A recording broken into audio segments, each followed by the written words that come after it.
Hans Hobson with Tennessee State Soccer Association. Hope you're doing well. I am joined today by our state referee administrator, Don Eubank. Don, thanks for being here today. Thanks, brother. Thank you for having me. Yeah, for those of you who don't know, Don Eubank. I'm the state referee administrator for Tennessee for the Tennessee Soccer Referee Program. So a little bit of a separate entity there. Some people think that the referee program is part of Tennessee Soccer, but it's not. That's right. That's right. And so what we're trying to do is educate you guys on a little bit about the referee program, a little bit about Tennessee State Soccer. So Tennessee State Soccer formed 1974, and the United States Soccer Federation kind of came along and said, hey, look, how do we build something that allows the referee programs and the state associations to work together? We can't do what we need to do in soccer without the referee program. And so with that, the state associations were given the ability to have state referee committees.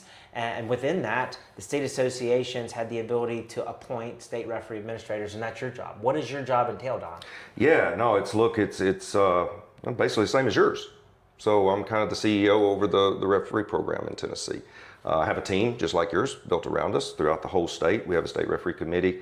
We have executive board that sits inside that's over instruction, that's over evaluations, that does communication for us, these types of things.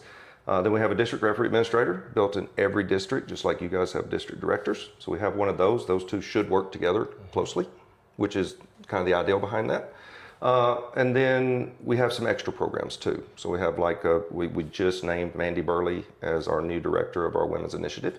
So she's there to help the ladies that are coming through our program. We know that there's things that are in their way sometimes that maybe we don't see. So it just helps them to have a place to go and bring that out. So we've got some other small programs that we do that fit on that committee. So I oversee that. That's great. And yeah, it's a fun place to be. And I'll say this now, I'll get it out of the way. I'll tell two things. One, we talked about the separation already. Mm-hmm. Partnership is a big thing for you guys at Tennessee Soccer. I know that. I used to be on the board of directors. But partnership's a big thing for us as well. It's huge. And our best partner is Tennessee Soccer. I say that all the time. You guys are in and out, always with us, side by side.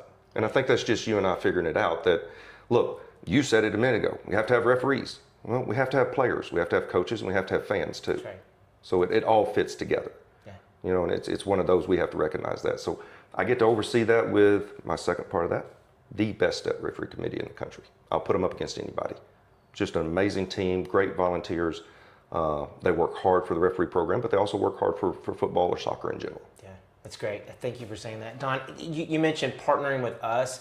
I want people to understand this too. There's other groups out there that would be considered competitors for Tennessee State Soccer. We get along with all those competitors. Mm-hmm.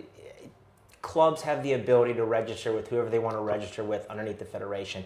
I think a lot of times people come to us when there's an issue and they're like, you're referees, your problem. And it's like, hold on a second. We work with the referees, but also our competitors work with you guys. So when we're talking about US Club, USASA, AYSO, all these other entities that register teams through their organization to the federation, you guys serve them too. We do. Yeah, we do. And we have a partnership with them. It's something we've really tried hard to make sure we have a partnership with them. And you're right, USASA, UPSL, AYSO, I was just literally on the phone with their national director of officials a week ago. So, you know, we want to build that partnership with them as well because we have to service the game. That is our job. If there's anything, Carrie Sykes has come in as our vice president at US Soccer, and the first thing she changed was reminded us very quickly that we're servants of the game. So that's a great reminder, especially when you're hearing it from somebody at her level. Absolutely. So it's like, okay, that makes sense. So now we serve the game. Doesn't matter whose alphabet is behind it, we serve the game. That's what the referees do. That's what we're here for. So we have to work with all those organizations. Nothing against any of them. They're all great, and we do have a great working relationship. Yours just happens to be stronger at times. And it's just, I think a lot of it's because we're right here together a lot. Yeah. And we make it an initiative to be together a lot. You know, we talk weekly. You know, and there's a lot of folks I'm not able to say that about. So when you're talking weekly with somebody, your relationship with them is going to build. But yeah, we still service everybody. We service every game in the state of Tennessee if we can. So. That's right. Well, everybody, we appreciate your time today. Hopefully this information that we've provided has been helpful. Don and I will have a few more segments that we'll do. We ask you to please tune into those. See you guys soon.